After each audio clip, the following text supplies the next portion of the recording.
What's better than Anchor's podcast creation tools? Nothing.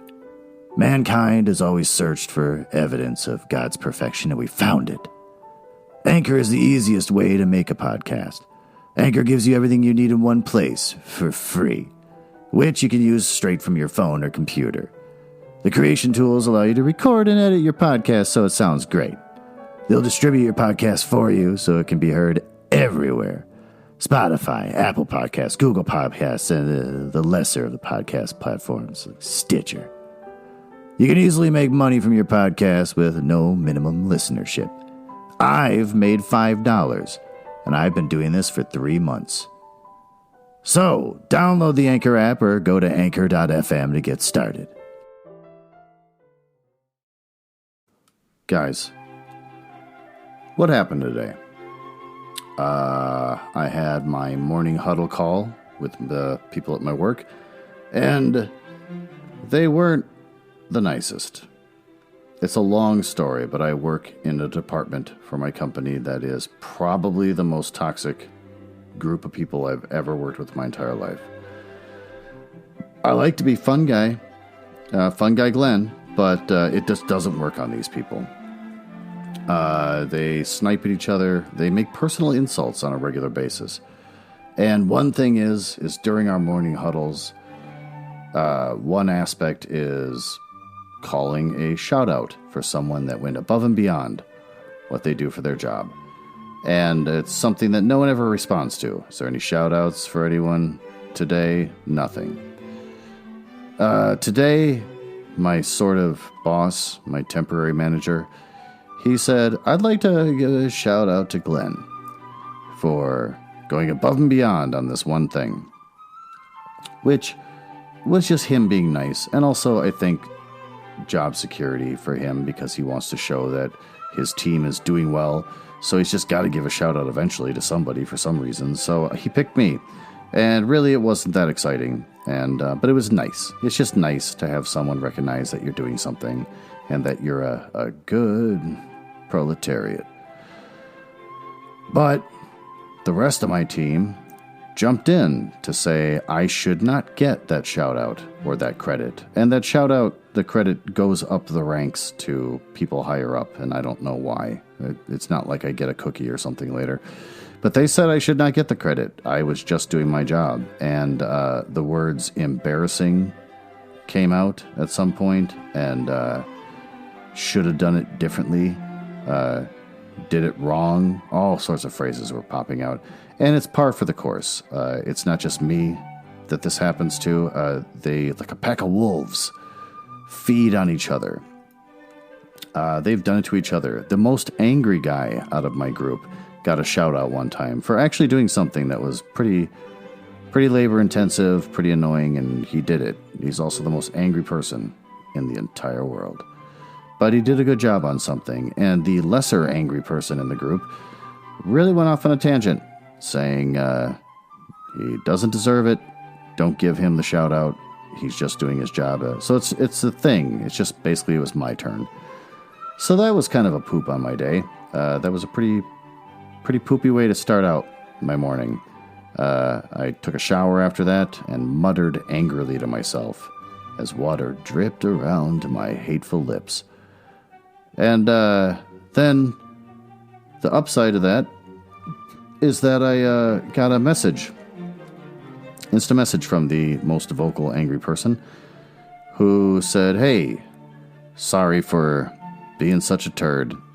I've been dealing with a headache for the last 24 hours and just didn't like the way that was handled, but it was nothing against you personally, and that kind of thing. So I let that person off the hook, thank them for being so nice. Like I was trying to reward, change behaviors through reward. Reward that person by saying, thank you, that was really kind of you, I really appreciate that. No, I didn't take it personally, so letting him off the hook, and blah, blah, blah, blah, blah. And so that was nice. That was a nice little turn of events for what started out so horribly. And then after that, I went to my oldest daughter's middle school graduation, which was ridiculous. I've never had a middle school graduation. They have a graduation for leaving elementary school, too, in this beautiful city that they go to school in. And all the parents there were making jokes about how ridiculous it is, which I thought was pretty funny. So my ex-wife and I were sitting next to each other, and we were making little jokes here and there and just chatting and whatnot. And one of the kids that came up on the stage to get his fake diploma, his last name is Muscles, which blew my mind. That I've never thought of that as a last name. Like, you think, like, oh, what's a cool name to have? And it's like Max Power, which is like the Simpsons thing.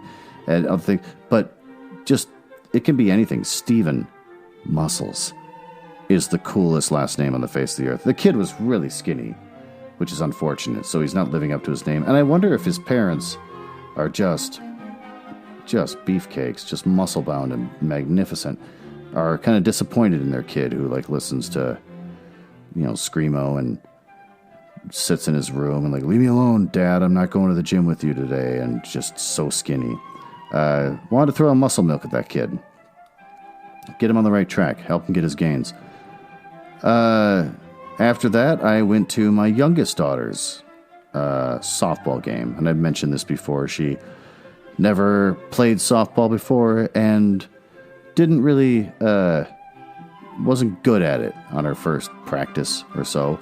And it really made her upset. She was crying and wasn't feeling good about it. So she practiced every night for like 2 hours. Practiced throwing, practice hitting, catching, the whole thing. And she went back and she was good. She wasn't like outstanding, but she was keeping up with the rest of the kids. So that was a nice little turn of events for her. She was doing pretty good. She became a reliable player. When she's up at bat, it's 50-50 if she's going to like run to, you know, first and whatnot. So after that, she said to her mom, I'm keeping up. I don't need to do practice anymore. So tonight she was doing a good job, and she heard a few of the kids, I heard them too, a few of the kids say, hey, Glenn's daughter, you're awesome. You did a great job. More than once. I heard it personally a couple of times. So she did really good. And I think she was pretty proud of that. And so then she, after, you know, the game wrapped up, and it was long. I mean, it was a nice night out. It was like 80 degrees, and as the sun set, it was like 70 something. It was just a nice night, but man, the gnats. I got gnats in my nose. I got gnats crushed in my ears. And I know I inhaled a couple gnats, so there's some live gnats right now glued to the sticky inner walls of my lungs. We sat there for 3 flippin' hours, just dealing with gnats, going completely insane. And, but she came out afterwards and said, I need to practice some more, because she's all excited. She wants to do better than be average. And that was cute to see. So the day turned out okay after all. Book Boys got pushed off till Wednesday. So we were going to originally record tonight, but the whole daughter baseball game threw the whole thing off. So I've personally listened to the horrible drunken mess that was what we tried to record. And it was actually pretty funny, except that it, you know, we were drunk. So, we both decided, let's just scrap that, and we'll just record the first episode of The Golden Compass, chapters 1 through 5. So that'll be fine. But I'm looking forward to it. It's going to be fun. He is a funny guy, and a great addition, a friend of the podcast. So let's dive into the book. Also, there may or may not be inappropriate content for kids or really sensitive adults. It's public domain books for the most part that I'm reading, so I think it's probably pretty safe, and you probably shouldn't worry about it. But I don't read any of this stuff before I start doing the podcast, so I'm kind of learning about the book as you do. And if anything really cool happens that's sexual in nature or involves a lot of swearing, I'm going to be pretty impressed, just like you. And maybe your kid in the back seat. Have you ever listened to a LibriVox recording and thought to yourself, who are these people? Who's the guy with the labored breath and the cats yelling in the background that takes the time to read Anne of Green Gables to me? I found myself more focused on the individual reading the book than the actual story itself. Sitting there studying, listening for little sounds. The cars outside the window. The creaks and groans from the floor above the head of a neighbor who lives upstairs in the apartment. That is what I would like to recreate here for you with Nuzzle House Audio. I am Glenn Nuzzles. Oh boy, we're just making way through this book, and boy can I can't wait to finish it. What happened in the last episode, the last chapter, the beginning of the end? Ernest scolds more people, tells them that they're morons, and they just won't believe him. No one ever learns. Sort of like my fake Pete guest said, he keeps trying, but he's just not getting through to him. Even Avis thinks that he might be wrong in his giant speech. Another chapter with a giant speech, but she, of course, kind of just waits till he's dead to say, I don't know if I agreed with him on that, but I'm still going to print it in this memoir of his because he's dead and I want to. We learned that the Union is not a seat in paradise, which I thought was a pretty funny line, because I don't know if being in the Union ever was a seat in paradise. The oligarchs are forcing socialists to fight the political arena, something that they've always wished for, which they thought someday we're going to be politicians and senators, but when they're forced into it, they realize these cunning oligarchs, they've put us in a position that we're not prepared for. He thinks that the oligarchs are going to start spending all their money on art and cities. Wonder cities is what he called them. And that was going to be their downfall. That's where their gluttonous, disgusting ways would finally turn against them. Can we reflect on that in our modern times? I don't really see it happening. I still see cities cutting corners a lot. I don't see art being a big thing. Beautiful buildings aren't really built. It's just kind of up to corporations if they want to have a beautiful building. And so none of this is really coming to pass, but he thinks that it'll never happen, the social revolution, in his lifetime. And he asks Avis to, quote, sing me to sleep. I have had a visioning and I wish to forget, which is like the best line out of this entire book. So with that, let's begin reading. Chapter 15, The Last Days. It was near the end of January 1913 that the changed attitude of the oligarchy toward the favored unions was made public. The newspapers published information of an unprecedented rise in wages and shortening of hours for the railroad employees and iron and steel workers and the engineers and machinists. But the whole truth was not told. The oligarchs did not dare permit the telling of the whole truth. In reality, the wages had been raised much higher, and the privileges were correspondingly greater. All this was secret, but secrets will out. Members of the favored unions told their wives, and the wives gossiped, and soon all labor world knew well what happened. It was merely the logical development of what in the 19th century had been known as a grab sharing. In the industrial warfare of that time, profit sharing had been tried. That is, the capitalists had striven to placate the workers by interesting them financially in their work. But profit sharing as a system was ridiculous and impossible. Profit sharing could be successful only in isolated cases in the midst of a system of industrial strife. For if all labor and all capital shared profits, the same conditions would obtain as did obtain when there was no profit sharing. So out of the unpractical idea of profit sharing arose the practical idea of grab sharing. quote, "Give us more pay and charge to the public," was the slogan of the strong unions. And here and there, this selfish policy worked successfully. In charging it to the public, it was charged to the great mass of unorganized labor and of weakly organized labor. These workers actually paid the increased wages of their stronger brothers, who were members of unions that were labor monopolies. This idea, I say, was merely carried to its logical conclusion on a large scale by the combination of the oligarchs and the favored unions. As soon as the secret of the defection of the favored unions was leaked out, there were rumblings and mutterings in the labor world. Next, the favored unions withdrew from the international organizations and broke off all affiliations. Then came trouble and violence.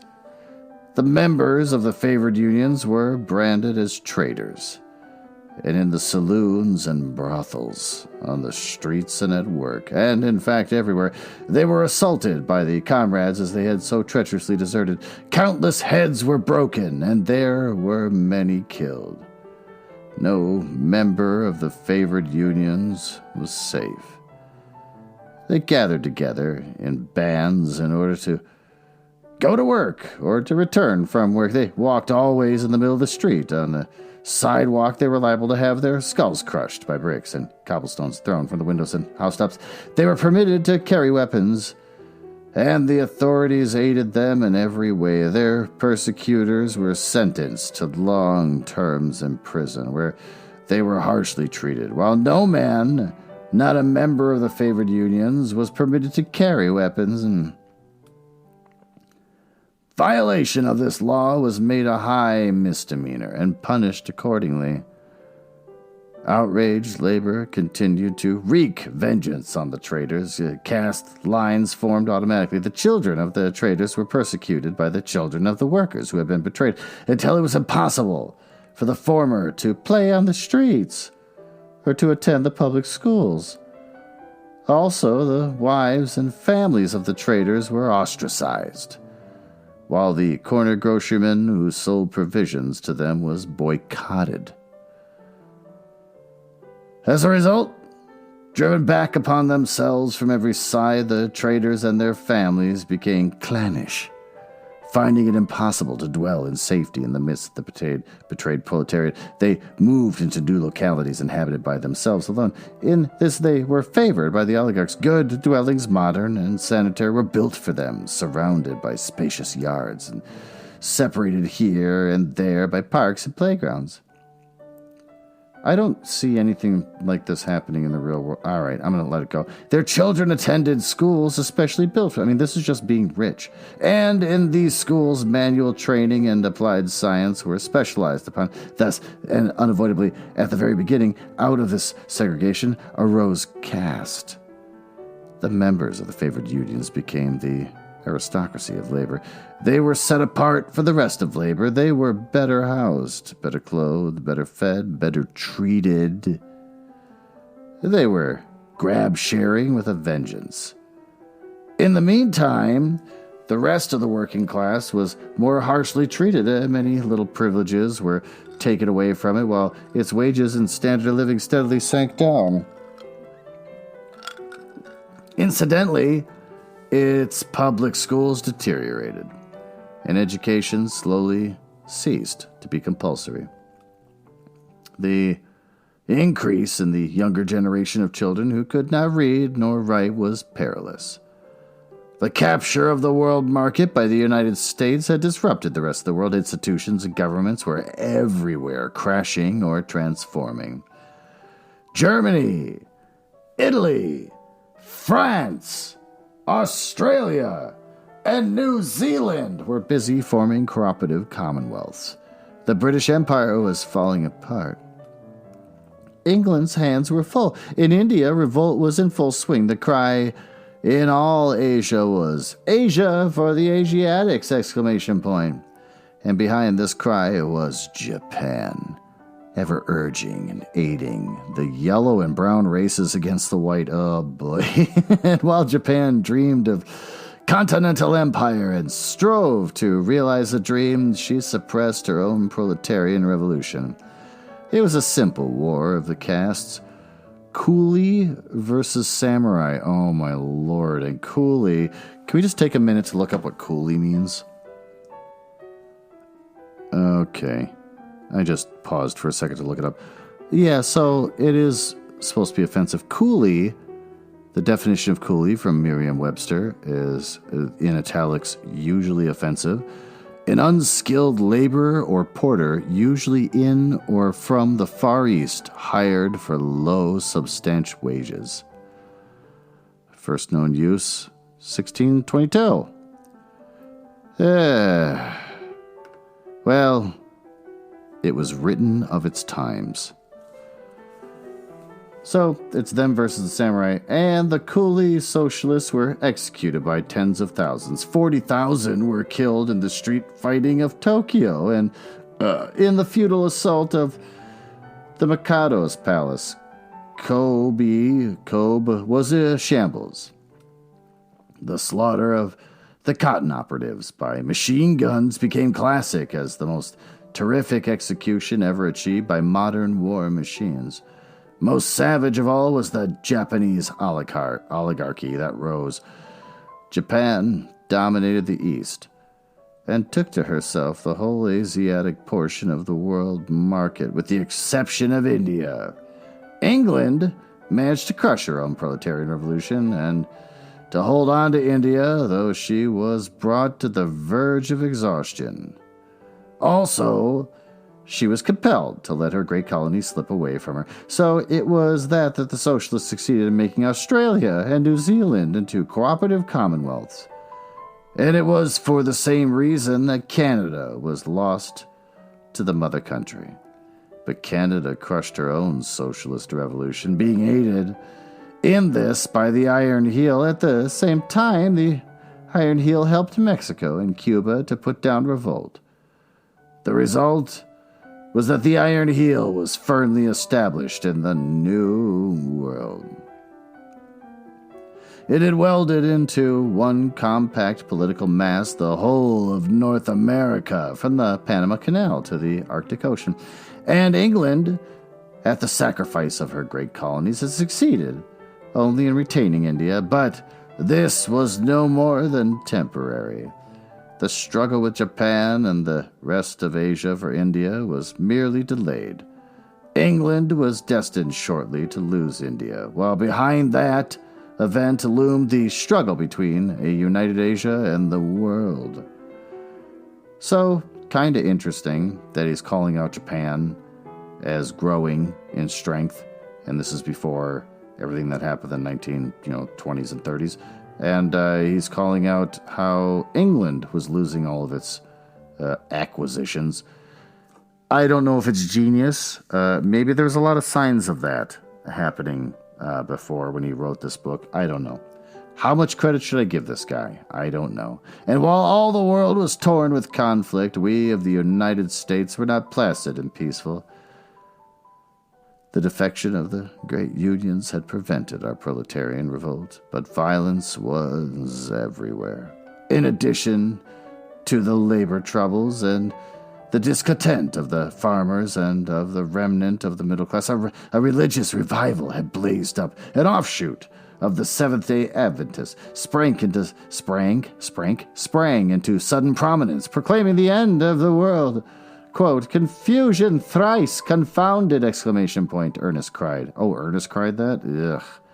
How can we hope for solidarity with all these cross purposes and conflicts? And truly the religious revival assumed formidable proportions. The people, what of their wretchedness, and of their disappointment in all things earthly, were ripe and eager for a heaven where industrial tyrants entered no more than camels pass through needle eyes. Wild-eyed and turning preachers swarmed over the land, and despite the prohibition of the civil authorities and the persecution for disobedience, the flames of religious frenzy were fanned by countless camp meetings. It was the last days, they claimed.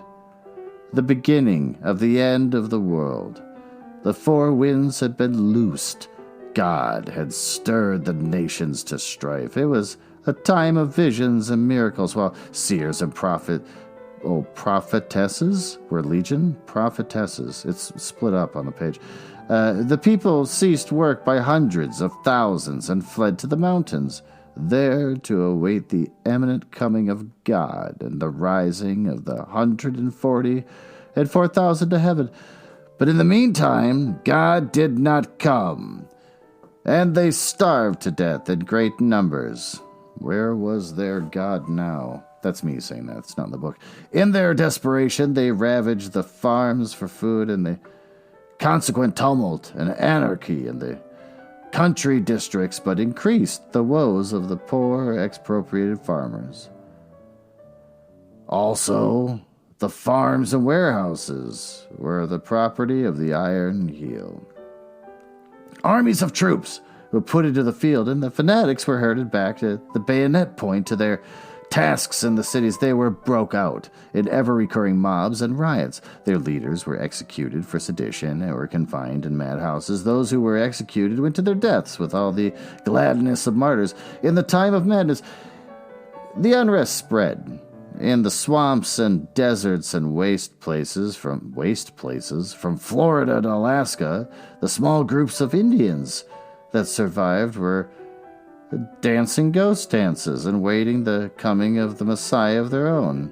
That seems a little flippant. And through it all, with the serenity and certitude that was terrifying, continued to rise the form of that monster of the ages, the oligarchy. With iron hand and iron heel, it mastered the surging millions. Out of confusion, brought order. Out of the very chaos, wrought its own foundation and structure. Just wait till we get in, the Grangers said. Calvin said it to us in our Pell Street quarters. Look at the states we've captured. You socialists back us, we'll make them sing another song when we take office. The millions of discontented and impoverished are ours, the socialists said. The Grangers have come over to us, the farmers and the middle class and the laborers. The capitalist system will fall to pieces. In another month, we send 50 men to Congress. 2 years hence, every office will be ours, from president down to the local dog catcher. To all of which Ernest would shake his head, of course, and say, "How many rifles have you got? Do you know where you can get plenty of lead? When it comes to powder, chemical mixtures are better than mechanical mixtures. You take my word." Oh boy. Well, that chapter was shorter than I expected, and better than I expected. I didn't get a chance to jump in with a book recommendation. Not that I'm going to do this all the time, but I lined up a couple. So I'll give one to you now, towards the end. This is a book called The Island of the Mad from Penguin Random House by Laurie R. King. Let's learn about it. Laurie R. King's New York Times best-selling series featuring... Is every book on Earth a New York Times best-selling series? Like, every book I ever read about says that they're a best-selling book on that paper. Featuring Mary Russell and Sherlock Holmes, is the most sustained feat of imagination in mystery fiction today. Parentheses, Lee Child, exclamation point. The last thing Mary Russell and her husband Sherlock Holmes need is to help an old friend with her mad, missing aunt. Lady Vivian Beaconsfield was spent most of her adult life in one asylum after another, since the loss of her brother and father in the Great War. Although her mental state seemed to be improving, she's now disappeared after an outing from Bethlehem Royal Hospital, better known as Bedlam. Russell wants nothing to do with the case, but she can't say no. To track down the vanished woman, she must use her deductive instincts and talent for subterfuge, and enlist her husband's legendary prowess. Together the two travel from the grim confines of Bedlam to the murky canals of Venice, only to find the shadow of Benito Mussolini darkening the fate of the city, an era and a tormented English lady of privilege. Let's read some of the quotes that people have to say about this book. Once again, says the book reporter, validates Laurie R. King as the preeminent Holmes writer working today. Is that an actual like definable skill? Like, I write books, but I'm a Holmes writer. A truly memorable mystery. Laurie King brings her always amazing imagination to the page to enthrall readers, as only she can do. By Suspense Magazine. Kirkus Reviews says superb. ... Shocking. ... Come for the mystery, stay for the sightseeing. The jibes at fascism and the heroine's climactic masquerade as a silent film star, Harold Lloyd. So there you go. Check it out. The Island of the Mad by Laurie R. King, a novel of suspense featuring Mary Russell and Sherlock Holmes. That's a thing you could do. It's like if I wrote a mystery involving, I don't know, Abraham Lincoln. You can do it. No one can stop you. Apparently Sherlock Holmes is public domain, so just do what you want. It's fine. It's fine. So what did we learn today? We learned that labor unions always have scabs. And those scabs are armed, and they have nice homes. Grab sharing is a thing that's somehow different than profit sharing.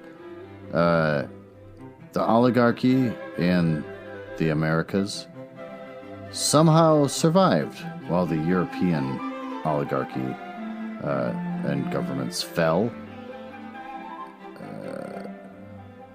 The author has a mild and dismissive racism when it comes to Asians. We learned that coolie is not a very cool term. He called it on the Japanese Rising and England losing power, but did not call it when it came to Australia becoming this Commonwealth, or Canada falling back into its mother country, because it's just kind of always been part of the mother country. At least part of it has. The other part's part of a different mother country. They're both part of their own mother countries. Or the Iron Heel helping Mexico. We've seen our own rise of certain people that just don't like Mexico. So there's the quelling of Mexico has not been a thing. A demonizing of them is kind of the thing. Religious revival with the end of world cults. Sure. I mean, that's kind of easy. You can call that. Anytime someone sneezes, that happens. Interesting kind of visual imagery that he gives with the end of the world cults not killing themselves on the mountains waiting for Christ to come back, or Ernest to descend down from the heavens. They go into the farm fields and start stealing food, which causes the military to run in and chase them back or execute them.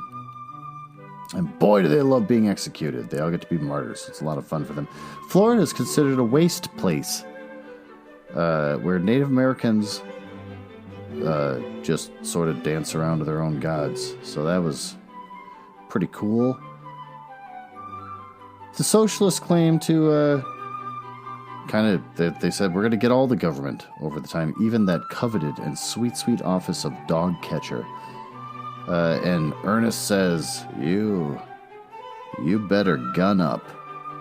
Get real gun heavy, because it's going to get messy. So that was chapter 15, The Last Days. Chapter 16 better be just as exciting, if not more. Please be more exciting. And hopefully a lot less dialogue from Ernest, though this is pretty light on it. So it's this book is kind of like going through waves of extreme pain. If you're sick and you're dealing with extreme pain, that this book was a lesser wave of pain where you can breathe for a moment. Hopefully the next chapter will just be nice. As always, I am obediently yours, Glenn Nuzzles.